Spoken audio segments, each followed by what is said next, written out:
청소년을 위한 미래 토론 수업 퓨처스쿨에 오신 걸 환영합니다. 자, 오늘 여러분들에게 제가 메타버스에 대해서 최대한 쉽게 설명을 드려볼게요. 그럼 제 이야기를 들으신 다음에 여러분들은 메타버스에 대해서 다양한 생각들을 토론해보는 그런 시간 가져볼까 합니다. 자, 이제 많이 아시겠지만 메타버스라는 게 뭐죠?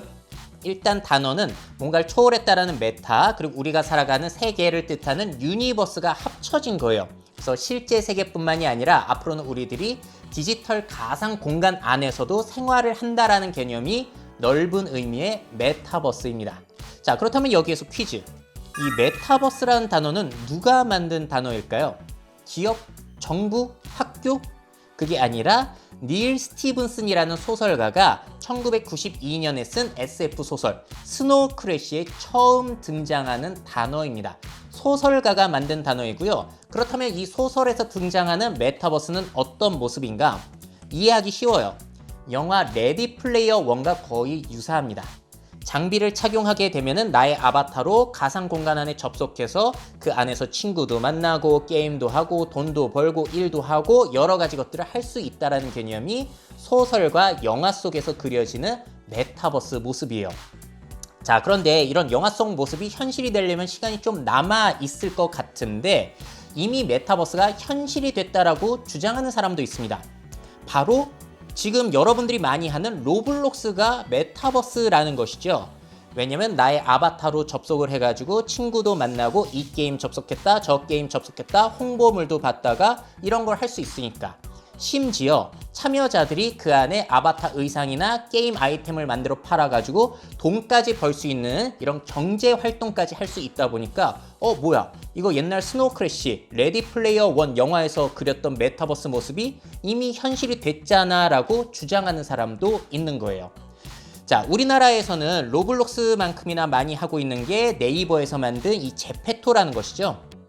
그래서 나의 아바타로 저렇게 돌아다니면서 친구도 만나고 영상도 찍고 게임도 하고, 그리고 최근에는 저 공간 안에서 아바타 의상을 만들어 판매해가지고 돈을 버는 사람도 여러분들이 많이 들어보셨을 거예요.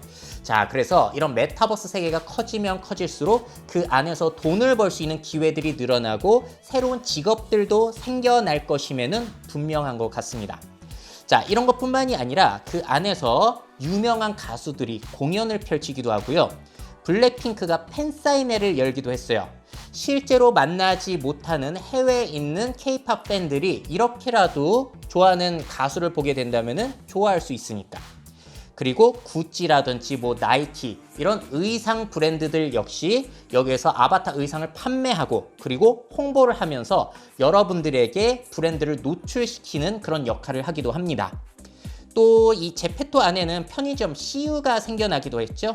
자, 그래서 저렇게 돌아다니면서 이벤트에 당첨되면은 실제 편의점에 가서 삼각김밥을 먹을 수 있다든지 아니면 나중에는 저기 안에서 물건을 구매하면은 온라인 배송이 되거나 실제 CU에 가서 바꿔 먹을 수 있다든지 이런 게 가능해지는 거고요. 삼성전자 같은 경우에는 새로운 신제품이 나올 때마다 이제 메타버스 공간 안에 저렇게 재미난 공간을 꾸며두고 사람들이 게임처럼 돌아다니면서 그 신제품을 알 수 있도록 광고하는 새로운 장의 역할, 홍보의 장의 역할로도 쓰이고 있습니다. 자, 혹시 겟더타운 해보셨나요? 나의 아바타를 이용해서 가상의 공간 돌아다니다가 다른 사람 가까이 가면은 가까이 간 사람들끼리 캠이 켜져서 함께 이야기를 할 수 있는 원격 근무, 원격 수업 툴이 바로 저 겟더타운이죠. 그래서 가상의 교실을 만들어 놓고 저기 안에 있는 사람들끼리만 이야기를 할 수 있다. 자, 이렇게 되면은 앞으로 가상의 교실, 가상의 사무실에 출근하는 사람들도 늘어나지 않을까라고 기대가 되고 있어요.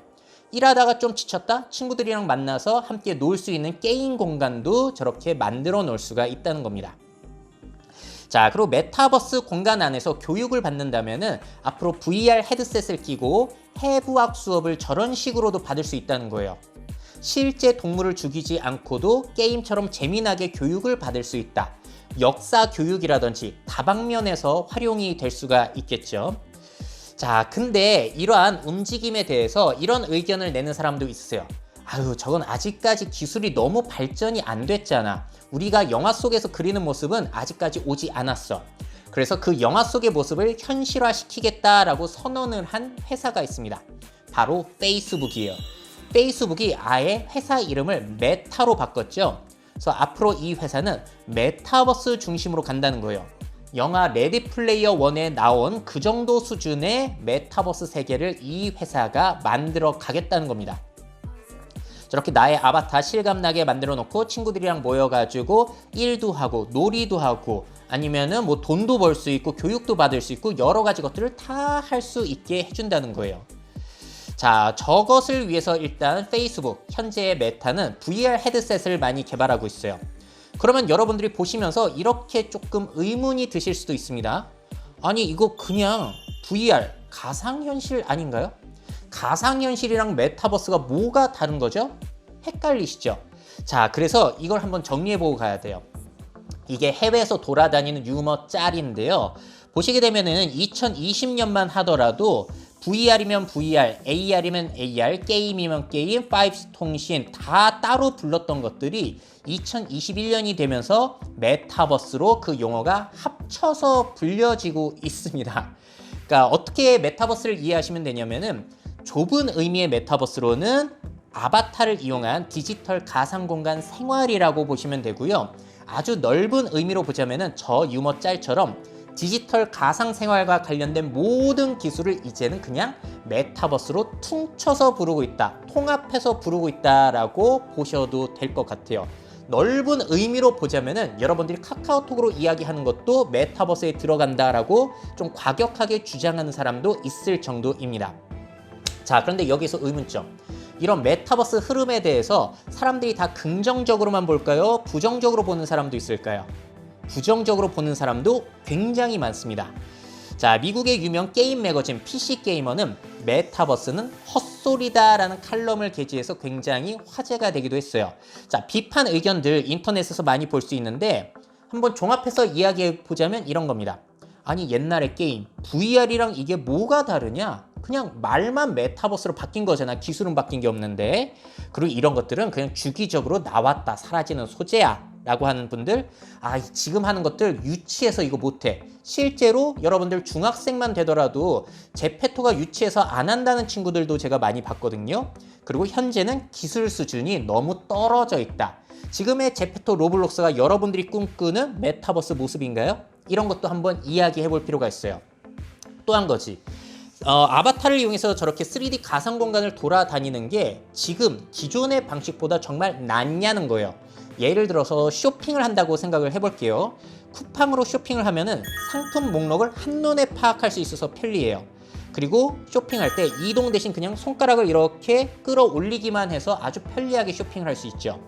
근데 3D 메타버스 공간 안에서 쇼핑을 하려면 360도로 내가 아바타를 제어하면서 쇼핑을 해야 되고요. 방향키, 헤드셋을 이용해서 내가 직접 이동을 하는 그런 수고를 들여야 된다는 점. 아니, 뭐하러 이렇게 굳이 이동을 해야 되는데? 라고 반문을 제기하는 사람들도 굉장히 많습니다. 자, 그러면은 메타버스가 앞으로 더 발전하려면 뭐가 필요할까요? 많은 사람들이 VR 헤드셋의 발전이 메타버스 발전의 핵심이라고 보십니다. 실제로 영화 레디 플레이어 1에서 그리는 메타버스 모습도 VR 헤드셋을 중심으로 접속을 하는 거니까요. 아니, 이렇게 하면은 그냥 끼기만 하면은 아주 편리하게 제어가 되니까 좋을 것 같잖아요. 근데 문제가 뭐냐? 이 VR 헤드셋 꽤나 불편하다, 답답하고 무겁고 앞으로 얼마나 가벼워질 수 있을지 봐야 되고요. 이건 또 장점이자 단점인데, 우리가 집에서 영화를 보거나 넷플릭스를 보거나 유튜브를 보거나 게임을 할 때 보통 여러분들의 자세가 어때요? 침대에 누워 있거나 의자에 완전히 기대 있잖아요. 근데 VR을 끼고 메타버스를 하려면은 여러분들이 누울 수가 없어요. 왜냐? 그렇게 누우면은 내 아바타도 그 안에서 누워 있을 것이기 때문에. 자, 그래서 사람들이 이렇게 집안에서 VR 헤드셋을 끼고 열심히 정말로 움직이고 있을까? 사람들은 꽤나 게으른데? 라고 의문을 제기하는 사람도 있는 겁니다. 그 중에 한 사람이 누구냐면은 미래를 만들어가는 혁신가 중에 제일 유명한 사람이죠. 바로 일론 머스크. 이 사람은 메타버스에 대해서 설득력이 없다라고 이야기를 해요. 놀랍죠? 그 사람의 이야기는 이렇습니다. VR 기반의 메타버스에 대해서 매력적인 사용 사례가 자기는 못 봤다는 거예요. 게임밖에 없다는 거죠. 그리고 나는 하루 종일 얼굴에 끔찍한 스크린을 붙이고 떠나고 싶어 하지 않는 사람을 본 적이 없다. VR 헤드셋이 답답해가지고 오랫동안 쓰고 있기 힘들다라는 이야기를 하고 있는 겁니다. 그러면서 슬쩍 발을 빼기도 해요. 근데 나도 이 새로운 트렌드를 이해하기에 너무 늙었을 수도 있다. 과연 일론 머스크가 늙어서 이런 소리를 하는 걸까요? 정말로 메타버스, VR 방식이 한계가 많기 때문에 그런 걸까요? 또 누군가는 VR 방식 대신에 이렇게 스마트 글래스 방식이 메타버스에 더 적합하다고 보기도 합니다. 왜냐면 실제 세계가 보이는 상태에서 가상의 물체를 섞다 보니까 다방면으로 활용하기 좋다는 거죠. VR이 나을까요? 아니면 이런 스마트 글래스 방식이 나을까요? 그리고 앞으로 이 기술이 발전되면요, 메타버스 대박 날 수도 있어요. 바로 우리 뇌와 그리고 컴퓨터를 연결하는 기술입니다. 그럼 이마에 침만 올리게 되면은 내가 컴퓨터 세계로 접속을 해가지고 생각만으로 메타버스 안에서 나의 아바타를 제어하고 생활을 할 수 있다는 거예요. 자, 이렇게 뇌와 컴퓨터를 연결하는 기술을 BCI라고 하는데, 정말 이런 기술이 나온다면 메타버스는 꽤나 성장을 하지 않을까라는 생각이 들기도 합니다. 자, 그래서 메타버스에 대해서 좀 지금 들은 이야기로도 잘 정리가 안 된다? 영화 레디 플레이어 원 다시 한번 보시기를 꼭 추천드리고 싶어요. 이 안에 굉장히 많은 내용들이 나오거든요. 자, 그래도 중요한 사실, 예전에는 어른들이 실제 세계 안에서만 직업 기회를 가졌다면 여러분들은 저런 메타버스 공간 안에서 앱을 만들고 VR, AR, SNS, 메신저, 게임, AI, 3D 모델링 수많은 것들을 만들어내고 직업을 가지면서 새로운 여러분들만의 직업을 만들어갈 수도 있다는 거예요. 자, 가상세계, 메타버스 세계에는 한계가 없기 때문에 결국에 한계는 오직 여러분들의 상상력의 한계일 뿐인 것이죠. 자, 그렇다면 제 이야기를 들으시고 한번 이야기를 해봅시다. 친구들끼리. 자, 여러분이 상상하는 미래 메타버스 모습은 뭔지를 한번 이야기해보시면 좋을 것 같고요.